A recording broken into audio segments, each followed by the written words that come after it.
a visão da bioética sobre a descriminalização do aborto, né, aqui no Brasil, pra gente.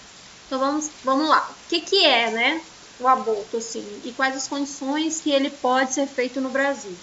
O aborto é um tema que há muitos anos tem sido discutido no Brasil, pois parte da população brasileira deseja a sua aprovação. Ou seja, metade da população brasileira, de acordo com pesquisas do IBGE e pesquisas de estudiosos no ramo da ciência, detectam que metade da população ela está favorável à legalização do aborto. Não significa que essas pessoas são a favor do aborto. Uma coisa, ela leva a outra, mas em questões você pode ser a favor da legalização e você pode ser contra o aborto, né? Porque a legalização ela dá o direito da autonomia, né, sobre o controle de natalidade, o direito do corpo, o direito da mulher. E se você é adepto ou não, o aborto já é outra questão. Então vamos lá. O aborto hoje no Brasil é considerado crime, exceto sob algumas circunstâncias, né? Segundo a Organização Mundial de Saúde, aqui no Brasil, são 3 circunstâncias em que a mulher ela consegue garantir esse direito por lei. A primeira delas é quando a gravidez representa risco de vida para a gestante. Lembra que eu falei para vocês na primeira aula, né, daquela coisinha de filme que a gente sempre vê em novela? O médico chega ou a médica chega e pergunta assim pro familiar, né, geralmente pro pai. Pergunta assim: a criança ou a esposa, né, para salvar, qual dos dois? Isso no Brasil não existe. Se a gestante ela está correndo risco de evoluir para o óbito, né, e o que está causando esse risco é o processo gestacional, o médico não tem que perguntar nada para a família. É um direito da mulher, o direito da vida é um direito dela. Então, se for para optar por escolha, a gente escolhe quem tem mais chance de viver. É um critério, né? E quem tem mais chance de viver, nesse caso, é a parturiente, ou seja, a gestante. A segunda situação é quando a gestação é resultado de estupro. No Brasil, quando a mulher ela sofre um estupro, ela tem que ser encaminhada, isso quando ela tem condições para tal, às vezes de falar com alguém, de expressar o que aconteceu, de buscar ajuda. Nós, enquanto profissionais da área da saúde, recebemos essa mulher na maternidade, tá? Ela não vai para a delegacia, não, ela vai para a maternidade. Lá na maternidade, daí a gente inicia o protocolo, né? Por exemplo, a gente vai fazer todas as sorologias de teste rápido, porque, professora, mas mesmo que um ato tenha ocorrido em poucas horas, já dá para saber se ela tem sorologia positiva?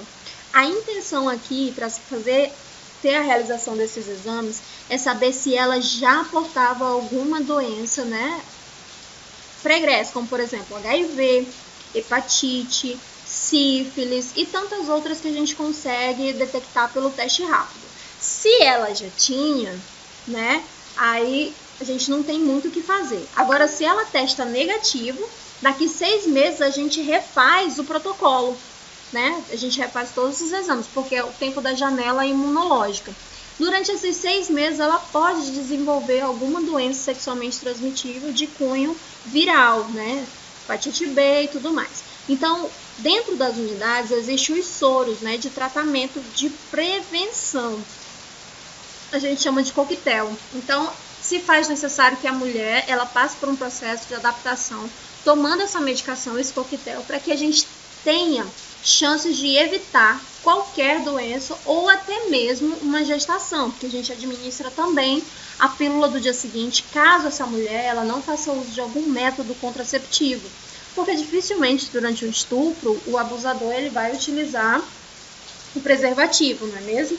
E mesmo que o tenha usado, pode acontecer de ter rompido pelo atrito ou pela luta, né, da vítima em questão. Então, assim, são essas condições que a enfermagem ela pode oferecer para essa mulher.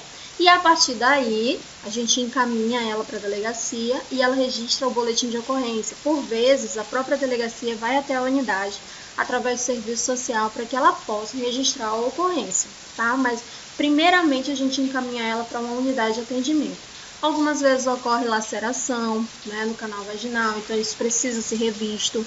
Outras situações, a mulher ela é muito machucada, então ela precisa de cuidados médicos e de cuidados de enfermagem, tudo isso tem que ser analisado. Nessa situação, ela também tem direito a optar pelo aborto. A terceira opção é se a criança não tem cérebro, se ela é anencéfalo. Por isso que no programa de pré-natal, né, a mulher ela tem direito a, no mínimo, 9 consultas de pré-natal durante o período gestacional. E para confirmar a gestação hoje no Brasil, não se faz, antes a gente fazia só com um testezinho positivo de farmácia, a gente já abria o pré-natal. Depois foi pedido o exame de sangue. E aí a gente só abria prontuário de pré-natal quando tinha um exame de sangue. Hoje se faz necessário um exame ultrassônico, então a gente pede, além do resultado positivo na corrente sanguínea do beta-HCG, a gente pede uma ultrassom para termos certeza de que aquele hormônio alterado na corrente sanguínea trata-se de um processo gestacional. Porque pode acontecer também, minha gente, da mulher estar desenvolvendo uma gravidez tubária, né, um bebê anencéfalo ou apenas um saco gestacional, ou ainda pode ser alguma doença do cunho endócrino que também aumenta o beta-HCG na corrente sanguínea. Então, para eu iniciar um pré-natal, eu tenho que ter certeza de que essa mulher está gestante. Para eu ter essa certeza, um exame ultrassônico, a margem de erro e de dúvidas cai para 100%, tá? Então, vamos lá. Tem direito nessas 3 situações. Quando o bebê não tem cérebro, que ele não vai ter uma sobrevida, ele não pode se desenvolver fora do útero.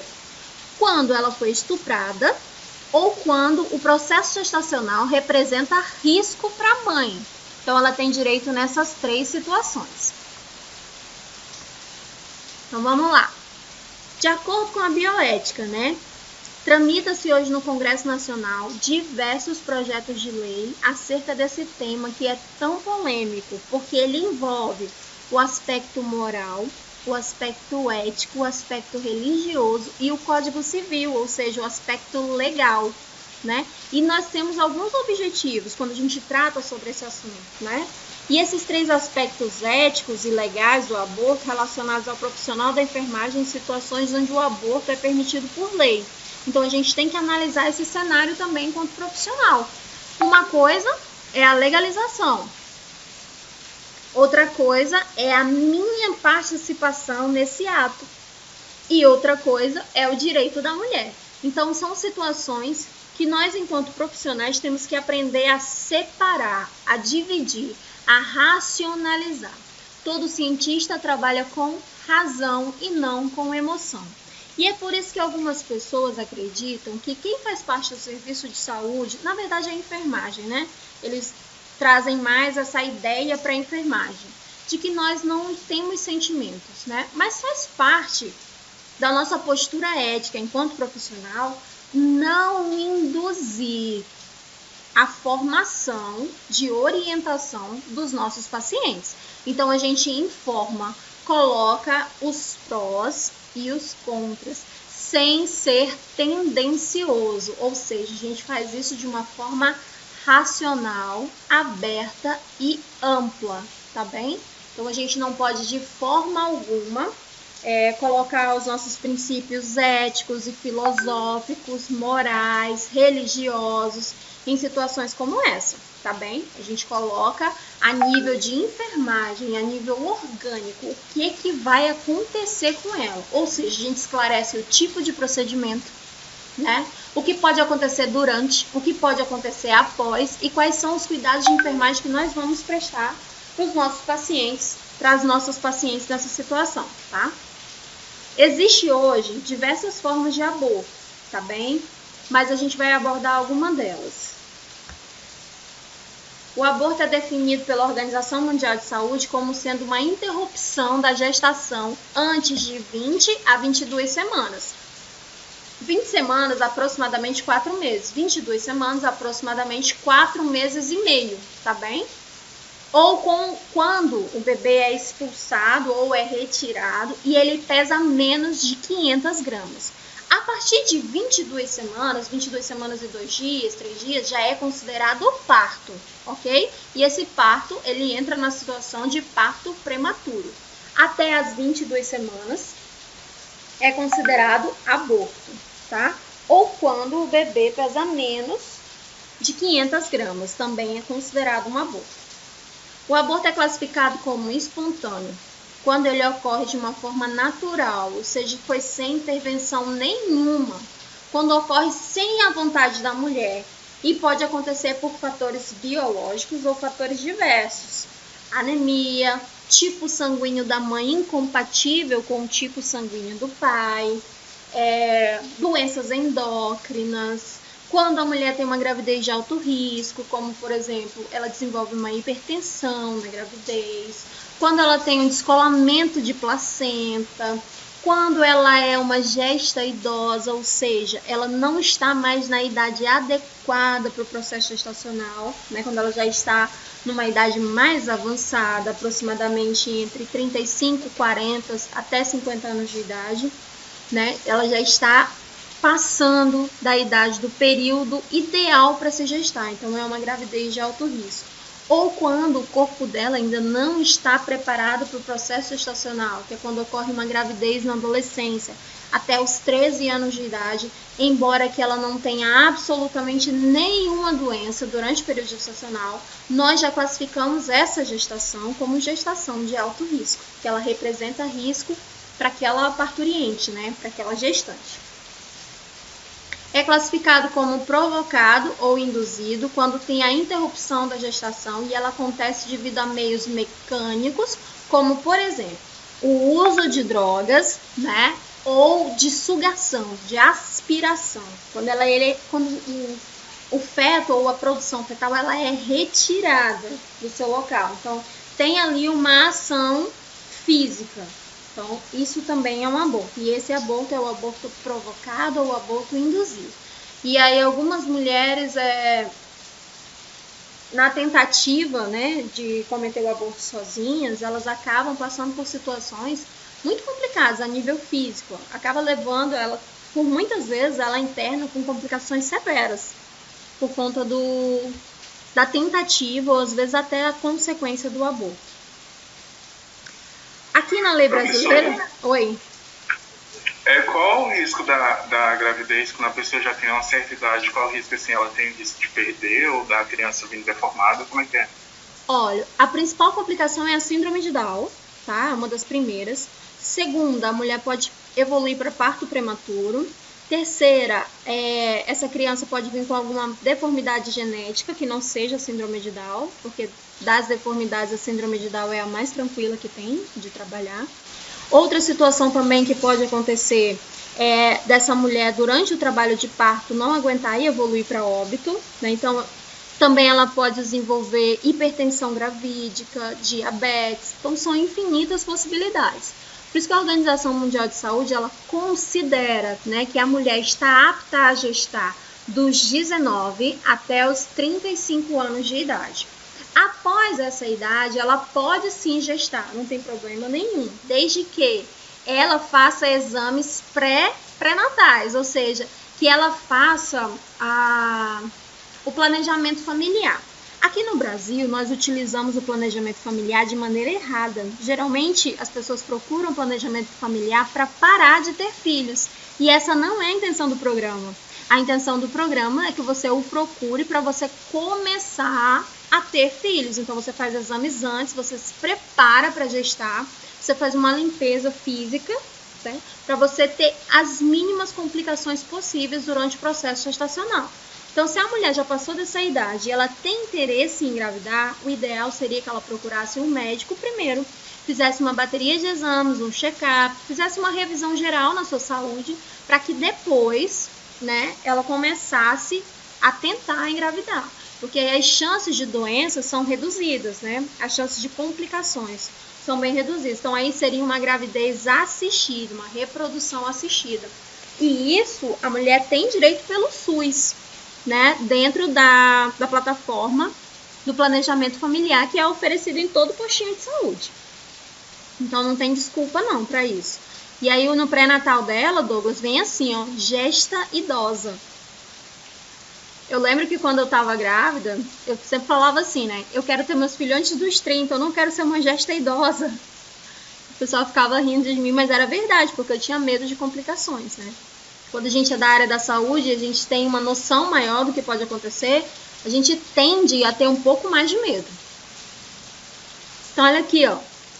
Na legislação brasileira, ela disse o seguinte, ela criminaliza o aborto, exceto naqueles casos que eu citei para vocês anteriormente. Mas vale ressaltar que nos casos em que o aborto é legal, naquelas 3 situações, a mãe tem liberdade, ou seja, um princípio da bioética, que é a autonomia. Então, ela vai escolher se ela vai prosseguir com a gravidez ou se ela vai optar pelo abortamento. Só que para ela decidir, ela precisa ter os parâmetros, ela precisa ter embasamento. Então, a gente entra com a verdade das informações. A gente orienta essa mulher da melhor forma possível, tá bem? A gente trabalha na plataforma da informação. E como que eu tenho certeza que ela entendeu tudo que está acontecendo com ela? Quando ela me repete, eu falo para ela e eu pergunto se ela entendeu, ela diz que sim, e ela repete com as palavras dela. Então, eu tenho uma noção para eu me basear, para saber se a minha comunicação está sendo clara, objetiva e eficaz. E quem faz isso é o profissional da enfermagem. Se nós observarmos, né, que essa mulher ela precisa de um acompanhamento psicológico, nós podemos solicitar sem problema nenhum. O psicólogo ele faz parte da equipe multidisciplinar. Então, ele deve acompanhar essa paciente. Assim como também o pessoal do serviço social, que dá um suporte incrível para a gente em situações como essas. Nos demais casos, o aborto é considerado um crime previsto no Código Penal e ele tem uma pena de reclusão, tanto para a mulher que cometeu, tá? Porque ela consentiu ou ela consentiu em realizar o procedimento, e para quem realizou com ou sem o consentimento da mulher. Então, a gente tem penalidades no nosso Código Civil, tá? Para a saúde pública, a prática do aborto é tida como um problema de saúde pública, devido aos gastos que se tem por ano com internações decorrentes das práticas inseguras, tá? Em clínicas clandestinas, mulheres recorrem ao conhecimento empírico, né, sem comprovação científica nenhuma. E esse tipo de prática coloca milhões de mulheres em risco ao redor do mundo. Tem uma pesquisa do IBGE de 2015 que ela traz alguns dados que são alarmantes. Ela coloca que 49,9% da população feminina no Brasil cometeu aborto em um momento da vida ou vai cometer aborto até os 41 anos de idade. E pasmem, o maior índice de aborto está dentro do índice de mulheres acima dos 30 anos de idade. Eu, na minha humilde concepção, achava que estava dentro das adolescentes, né? Daquele grupo de adolescentes, por situações infinitas, né? Medo dos pais, medo do futuro, medo de não dar conta, medo de não conseguir sustentar a criança. Mas esse público, ele tende a optar por ter a criança e encaminhar para a adoção, né? Essa é a maior, e isso, André, eu também achava. Mas não é não. Geralmente é das mulheres mais maduras. Elas tomam essa decisão. Isso no Brasil, tá, gente? São os dados da pesquisa do IBGE, aqui no Brasil. Então, essa situação, essa logística, né, da legalização do aborto, ela dá o direito à mulher. Além daquelas 3 situações. Por exemplo, se foi uma gravidez não planejada, ou se é uma gravidez indesejada. Então, com a legalização, com a descriminalização, ela teria esse direito, tá? Garantido por lei. Mas não se preocupem, porque os profissionais da enfermagem, eles também têm direitos. Se isso vai contra os seus princípios filosóficos e morais, o nosso código de ética nos ampara. Então, a gente não precisa temer em relação a isso. Enquanto profissional da área da saúde, o que a gente precisa estabelecer na nossa consciência, né, é um raciocínio crítico. Então, a nossa intenção ela tem que estar embasada e fundamentada. Digamos que a Neilane, ela é contra o aborto, completamente contra o aborto. Isso está fora de questão para ela, fora de cogitação. Então, ela não trabalha com essa plataforma de maneira nenhuma. Nem fazendo parte do processo, nem fazendo o boletim da moça, nem de forma nenhuma.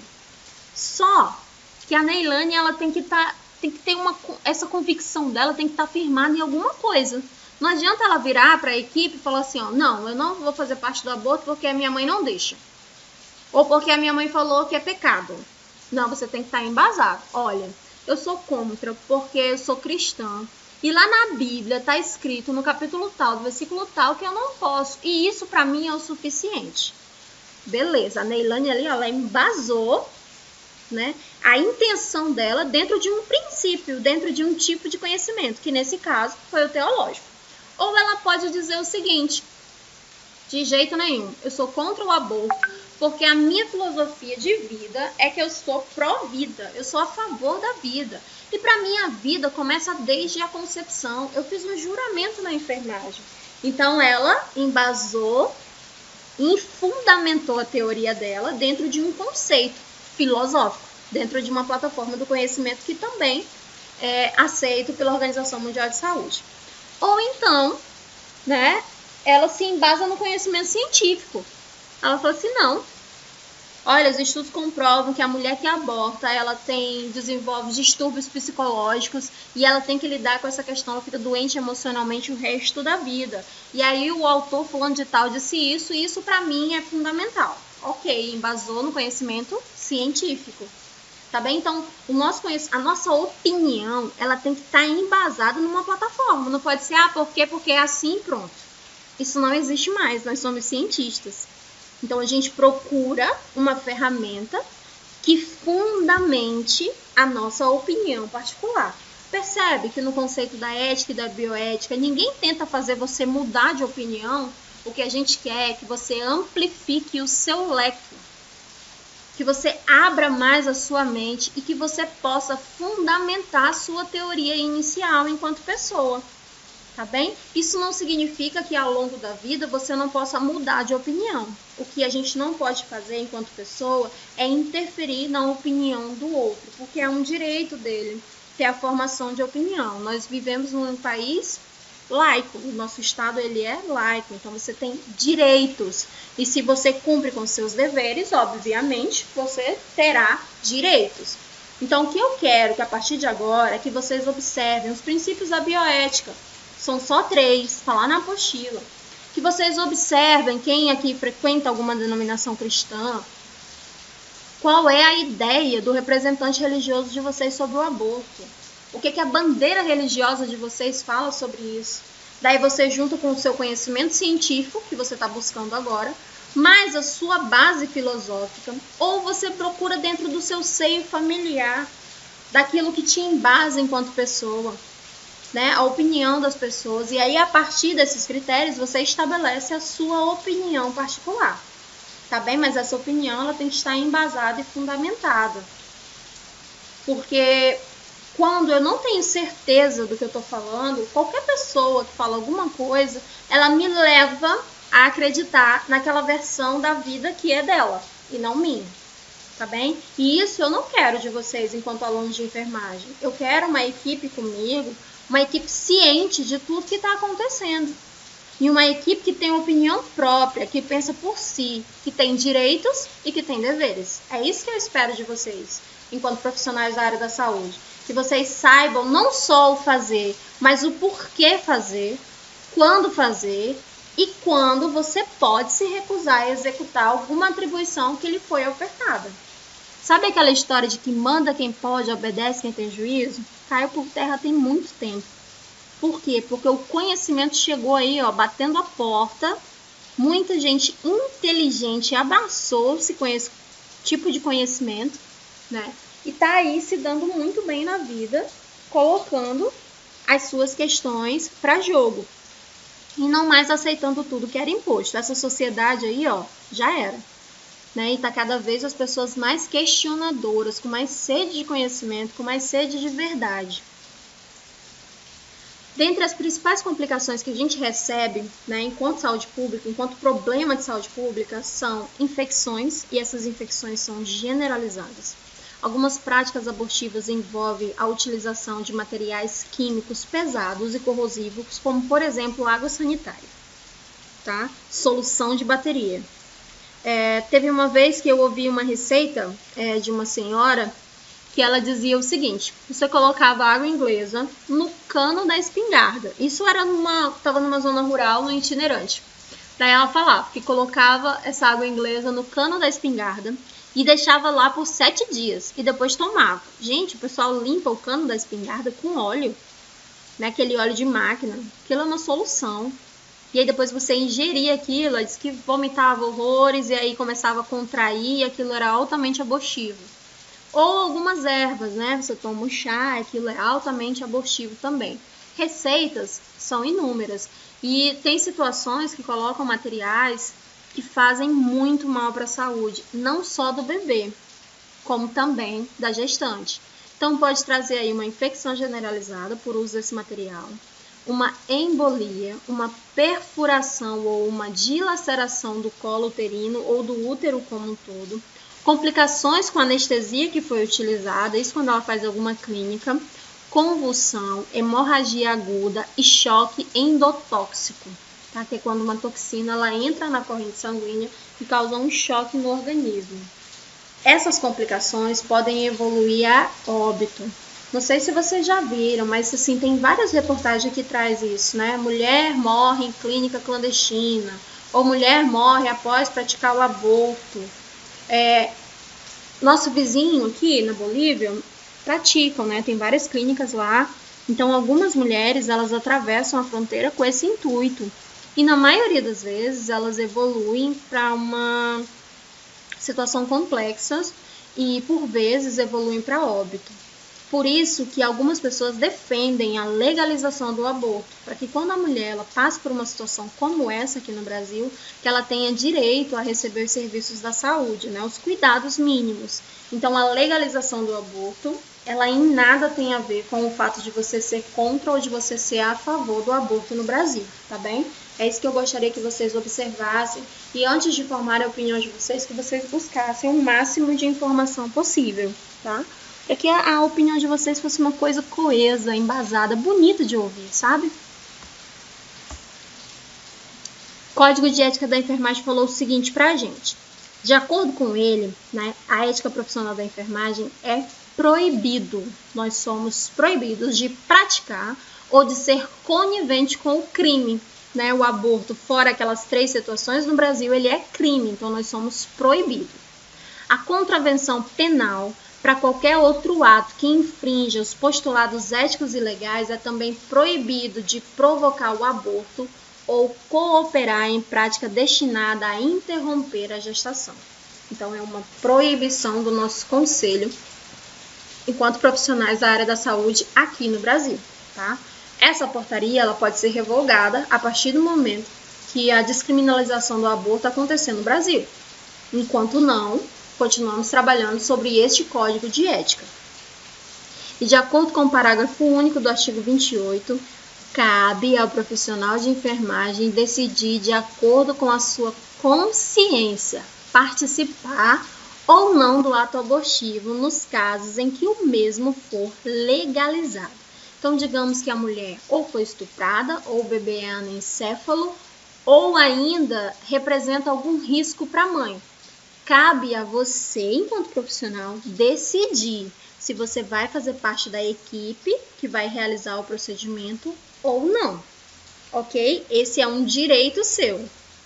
Então, nós somos proibidos de promover ou praticar o aborto em situações que ele não é legalizado e nós temos o direito de não participar ou de participar de uma equipe que vai conduzir esse procedimento, caso isso não vá de encontro com os nossos conceitos morais e filosóficos, ok?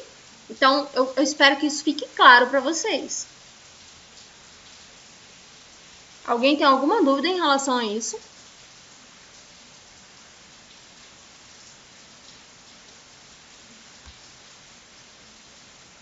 Ok, então você tem o direito de evitar, tá bem? Se você não quer, se isso vai de encontro aos seus valores, daí você fundamenta e principalmente, gente, você pode registrar isso em prontuário, tá? É muito legal. O Código de Ética dos Profissionais de Enfermagem, ele traz a resolução do COFEN 0564, atualizada em 2017, que estabelece os nossos direitos e os nossos deveres, que o profissional da enfermagem ele tem que seguir, né?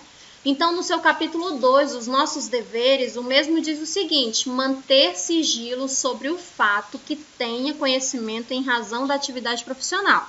exceto nos casos previstos na legislação ou por determinação judicial, com o consentimento escrito da pessoa envolvida ou do seu representante responsável legal, tá bem? Então, olha aqui, participei lá.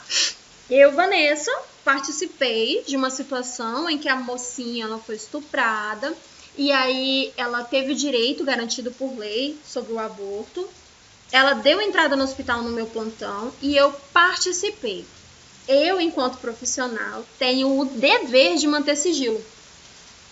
Então, até a minha evolução no prontuário, ela não pode ser tendenciosa.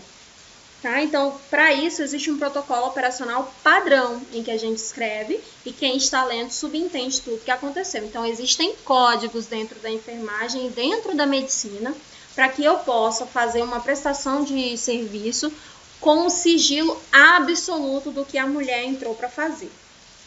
Tanto que eu sempre oriento os meus alunos, quando eles vão fazer a entrevista, a anamnese no primeiro estágio, é muito normal o aluno ele ter uma curiosidade exacerbada.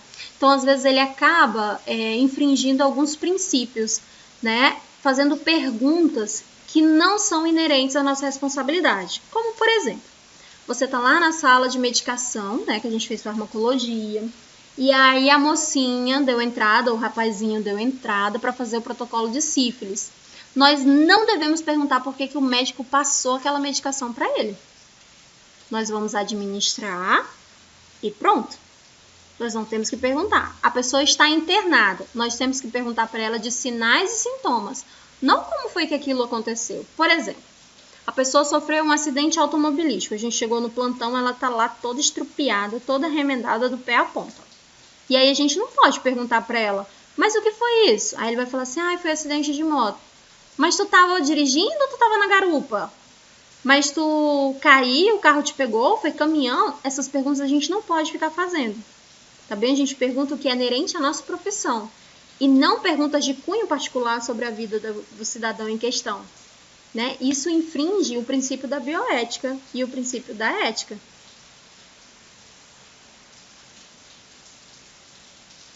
Seria muito constrangedor, Douglas. É constrangedor até perguntar se ela foi estuprada, né? Porque, olha só, quando ela deu entrada no hospital, tá lá as informações no prontuário. Então, antes de ir até o paciente, eu sou obrigado a adquirir o maior número de informações possíveis no prontuário, né? E aí, quando eu chego lá, as minhas perguntas têm que estar voltadas para ela, para a vítima em questão, né? Ou para o meu paciente. E não para a doença. Quem pergunta de doença, de complicações, é o médico.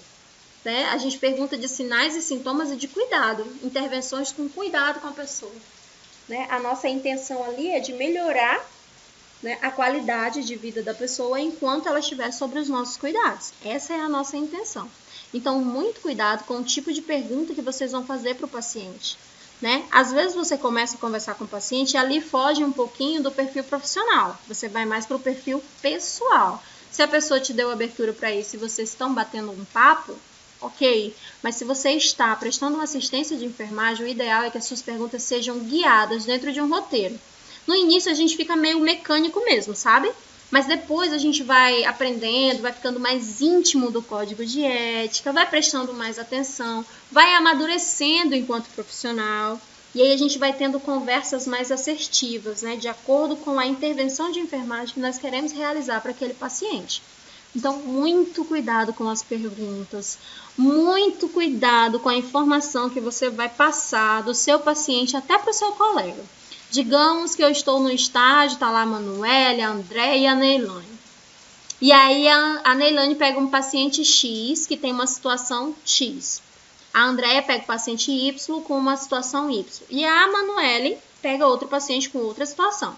É normal, né, que a gente está ali em estágio, a gente querer falar um para o outro. Meu paciente tinha isso. Só que aí a gente tem que observar até onde eu posso ir. Porque estabelecemos ali uma relação de confiança. Neilane, paciente dela, Andréia, paciente dela, Manuela, paciente dela. Foi estabelecida uma relação de confiança, que por vezes saiu uma informação em que só você sabe acerca daquele paciente. Então não é legal sair falando. Mas o que você pode falar? Digamos que no dia seguinte vocês trocam os pacientes. Então a Neilane fala assim para a Andréia: Andréia, aquele paciente ele faz pique hipertensivo. De vez em quando a pressão dele sobe. E isso é pertinente do quadro de saúde dele. É importante que você fale.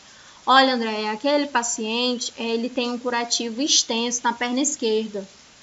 Né? Ontem a secreção estava assim, assim, assim, eu usei isso, isso e isso. Isso é legal você falar. Mas às vezes o aluno quer tanto dizer o que ele fez, o que aconteceu, que ele acaba falando, comentando ali entre eles, e aí vai passando o acompanhante da pessoa, ou até mesmo alguém da enfermagem observa como você está falando aquele paciente. Isso não é legal. Tá? Então, o que é interessante para a gente são os cuidados de enfermagem, né? E a pessoa como um todo. Mas situações que não é pertinente a gente comentar, é melhor que a gente guarde a informação, porque o paciente ele tem direito ao sigilo profissional. Tá bem? Então, a gente não pode sair falando algumas coisas do paciente, principalmente em Rio Branco, que a cidade é um ovo, né? E que facilmente você consegue identificar de quem a pessoa está falando. Das relações com a pessoa, com a família e com a coletividade. A seção 1 diz o seguinte: eu posso me recusar a executar atividades que não sejam da minha competência técnica, da minha competência científica, da minha ética, né, que não seja legal e que não ofereçam segurança para mim enquanto profissional, para a pessoa que está envolvida, ou seja, o paciente, ou para a família dele e a coletividade. Então tá aqui, ó, é lei, tá? No artigo 10 está dizendo que a gente pode se recusar em situações como essa. Qual é o papel do profissional da enfermagem numa situação como essa, né? A nossa atuação é junto com a equipe, né, trabalhando nas políticas de prevenção. Lembra lá do nosso juramento, que ele fala que a gente tem que respeitar a vida desde a concepção, né, até o pós-morte? Então, nós temos que trabalhar com a política de prevenção. Então, nós vamos trabalhar com métodos contraceptivos, a gente vai trabalhar com o fortalecimento de mulheres em situações em que elas sofrem abusos sexuais. Então, a gente tem que trabalhar dentro dessa plataforma da orientação, né? E principalmente implementar, ou seja, fazer valer o programa do planejamento familiar, priorizando a juventude, né? Que é aquele grupo que ainda está tentando iniciar uma formação familiar. Né? Então, a gente trabalha dentro da juventude, porque a prevenção é sempre o melhor remédio. Isso em caso de gravidez indesejada ou gravidez não planejada, tá bem? Porque existem situações adversas, como, por exemplo, um estupro, né? A gente até consegue conscientizar a mulher sobre como proceder em situações assim, como se defender de um agressor, táticas de defesa pessoal, tem muita coisa, mas a gente não pode prever quando ela vai ser estuprada, onde está o perigo, se a pessoa vai utilizar de violência, se não vai utilizar. Então, até onde a gente, enquanto enfermagem, pode ir, a gente vai, né? Por hora, a gente trabalha com promoção à saúde, ou seja, políticas de prevenção e de orientação para as mulheres. Assistência de enfermagem será prestada conforme as necessidades da paciente, proporcionando um bem-estar físico e mental, tá bem? Ou seja, a mulher está sangrando, ou a mulher está chorando, né? Que ela passou por uma situação triste, ou ela está em dúvida, ela está insegura, né? E a gente, enquanto enfermagem, podemos ofertar cuidados de enfermagem para ela. O papel do grupo que lida com esses casos, com um foco especial na contribuição de cuidador, é o enfermeiro, né, ou a equipe de enfermagem, porque ele compreende e reflete sobre a complexidade que aquela mulher foi inserida, independente da etiologia do aborto, tá bem? Afinal, não deixa de ser uma situação bastante dolorosa. Independente da minha opinião particular sobre aquele tema, eu tenho que ofertar cuidados de enfermagem. E, principalmente, eu não posso fazer juízo de valor. Então, eu não posso, de forma alguma, culpar essa mulher. Ou colocar nas costas dela ainda a minha opinião sobre aquilo. Como, por exemplo, ai, maninha, se fosse eu não faria, não. Deus me livre de matar um ser humano inocente. Sabe esse tipo de comentário? Ou então, olha, se eu fosse você, eu abortava mesmo, porque Deus me livre. A pessoa, o menino nasce, e aí um dia ele me pergunta quem é o pai, e eu vou dizer assim, teu pai me estuprou. Você foi fruto de um estupro, né? Então, são situações que se vocês pararem para conversar com pessoas que já sofreram esse tipo de situação, elas vão relatar exatamente assim, que ouviram de alguém que eu espero que falou de uma forma assim, sem mensurar suas palavras, sem a luz da compreensão necessária para aquele momento. Né? Porque a pessoa já está numa situação dolorosa, é uma situação muito difícil para ela. Então eu, enquanto profissional que estou ali para ofertar o apoio necessário, não posso estabelecer a minha opinião particular, tá bem? Além disso, é primordial que o enfermeiro entenda como um direito constitucional o acesso universal à saúde e o cumprimento deste, sem distinção com respeito às particularidades de cada indivíduo, ok? Então vamos lá. O aborto, como é que o profissional da saúde vê o aborto, né? A gente sabe que os profissionais da saúde, eles representam um grande peso nas questões relacionadas aos direitos humanos e às práticas e os procedimentos médicos que tenham relação com o direito à vida, sejam de ordem social, de ordem religiosa, de ordem política, de ordem jurídica ou de ordem médico-científico. Porque lembra que a gente estuda esses 4 tipos de conhecimento, né? Então a gente fica ali, ó, entre a cruz e a espada. A nossa formação profissional, ela nos dá embasamento para esse tipo de situação. Por isso que é muito difícil eu expressar a minha opinião em relação a esse tipo de coisa, principalmente para mim, enquanto orientadora de vocês, né? Então eu não posso pegar ninguém pela mão e dar a minha opinião particular, porque eu estaria sendo tendenciosa e isso foge ao princípio da ética profissional. Para alguns médicos e a equipe de enfermagem, o aborto representa um conflito ético ou moral entre o meu compromisso pessoal, né, porque eu tenho um compromisso em salvar vidas, e o pedido para eu acabar com uma gravidez indesejada, ou seja, para eu interromper esse processo vital. Então não deixa de ser conflituoso para o profissional enquanto enfermeiro ou um profissional da saúde como um todo. A gente se prepara para salvar vidas. A gente não se prepara para ceifar vidas, né? Mas aí eu tenho que analisar os princípios da bioética, que são, né, a não maleficência, a autonomia, a lei civil do meu estado, do meu país, da situação que eu estou inserida, o meu código de ética profissional, a legalização da minha profissão. Quando eu peso tudo isso na balança, eu esboço uma opinião, e essa opinião é particular. A discussão acerca da reprodução humana, ela é muito divergente, né? Por exemplo, um dos maiores entraves da discussão acerca da legalização do aborto dá-se em função do questionamento sobre quando de fato se inicia a vida, ou seja, em que estágio o feto pode ser enquadrado na Lei de Defesa à Vida, né? Nos tratados sobre os direitos humanos. Aí vamos lá, do ponto de vista da religião, não existe consenso entre eles. Então, cada religião vê o início da vida de uma forma diferente. Porque a gente pegou as principais religiões, assim, as que expressaram de uma forma mais extensa a sua opinião. Então vamos lá, do ponto de vista dos católicos, a Igreja Católica ela entende que a vida começa quando o óvulo é fertilizado, formando o ser em sua plenitude. Então, a partir do momento da fecundação, o espermatozoide encontrou óvulo, gameta masculino e feminino, começou ali uma formação, fecundou, começou a mórula. Para a Igreja Católica isso já é vida. Então, a partir daí já pode ser inserido na lei dos direitos humanos, que aquela pessoa tem direito de viver. Essa é a visão da Igreja Católica. A visão do judaísmo disse o seguinte, que concebe o começo da vida apenas a partir do 40º dia, quando o feto já apresenta uma forma.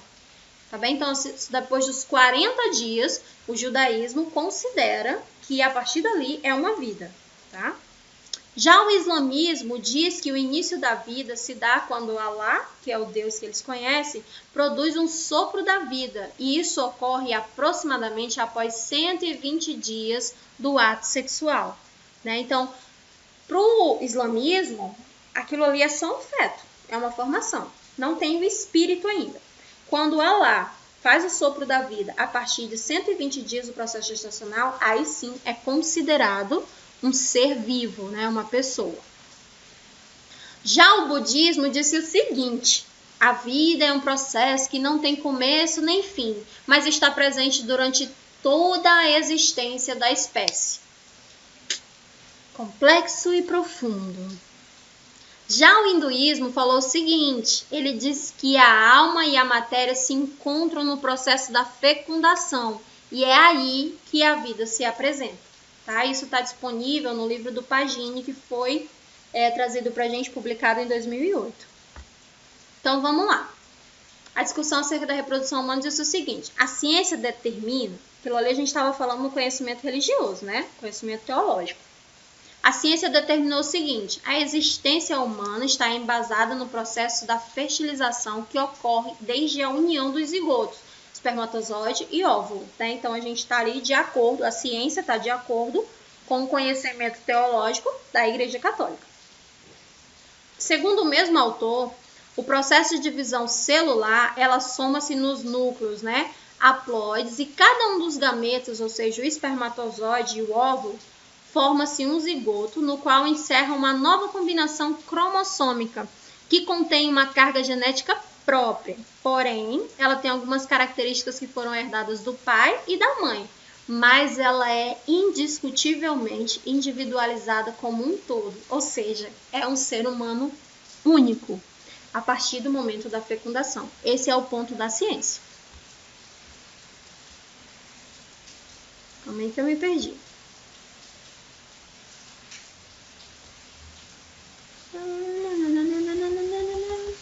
Só um minuto.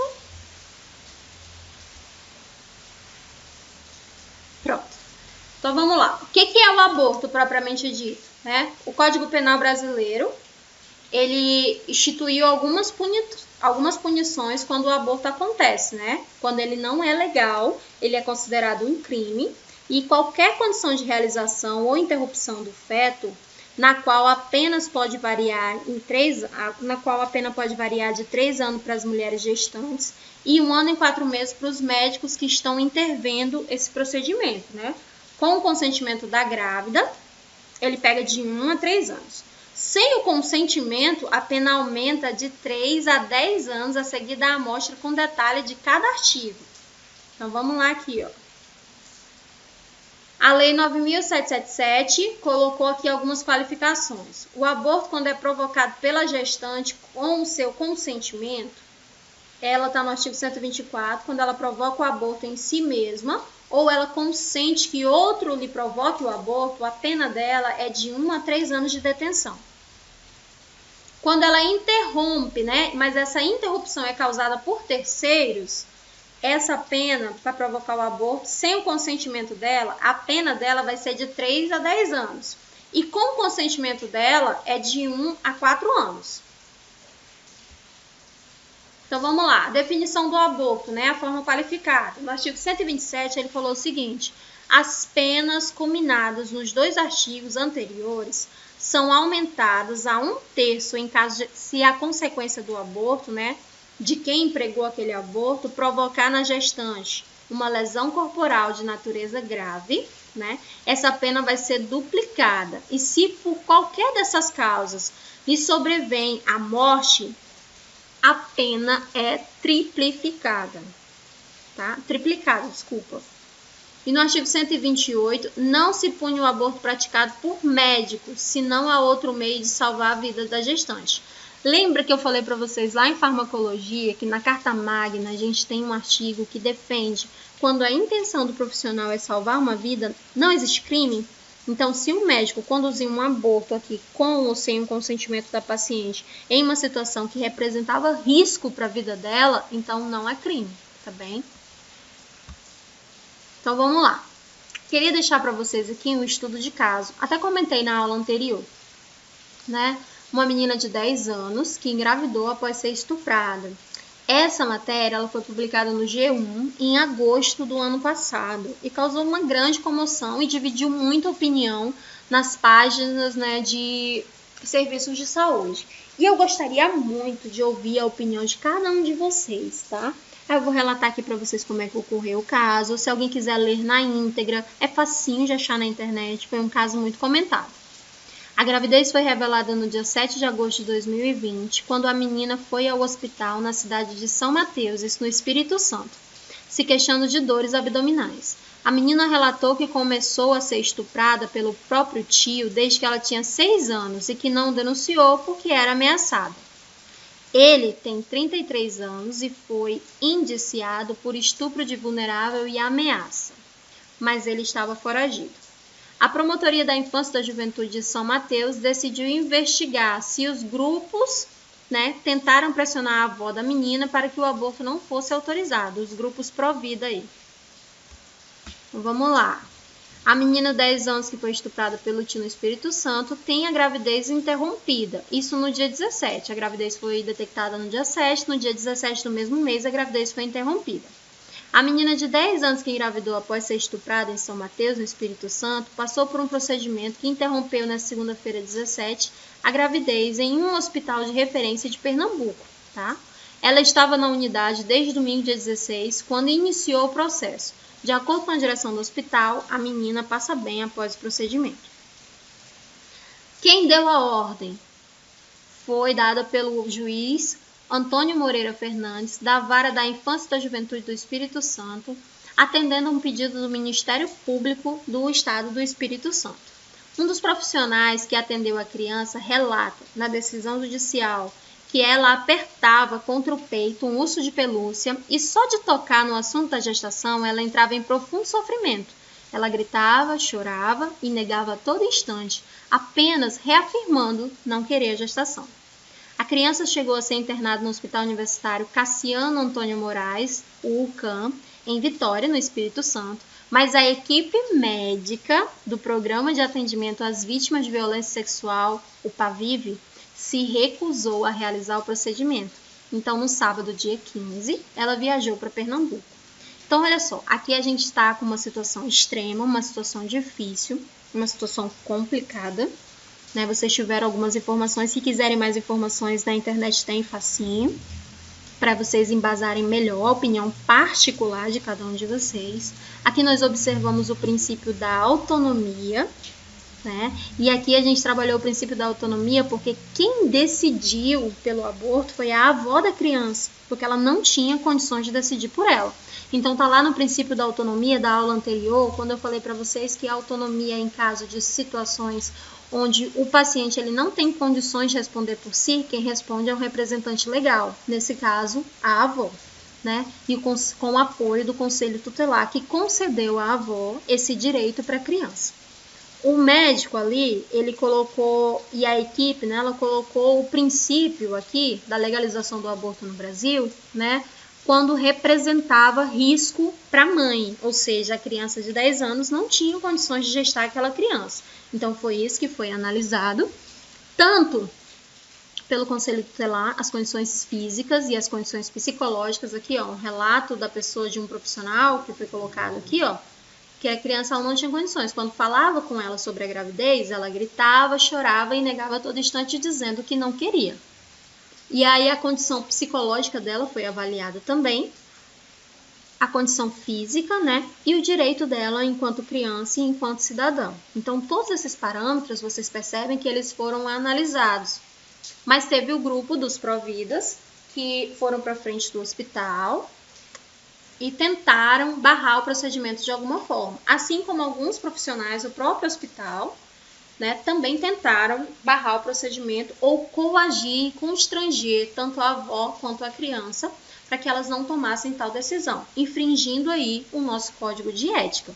Então, eu gostaria que vocês fizessem o seguinte, analisassem todas as informações que foram passadas aqui para vocês e que vocês me dissessem, de acordo com a informação do princípio da bioética, que são aqueles 3 que a gente viu, de acordo com as informações do Código de Ética Civil, e do nosso Código Penal Brasileiro, essas informações estão aqui na apostila também, Se você, enquanto profissional da área da saúde, estivesse fazendo parte, dessa equipe, você trabalhasse aqui na maternidade Bárbara Eleodora, esse caso foi aqui em Rio Branco, no Acre, e você está de plantão.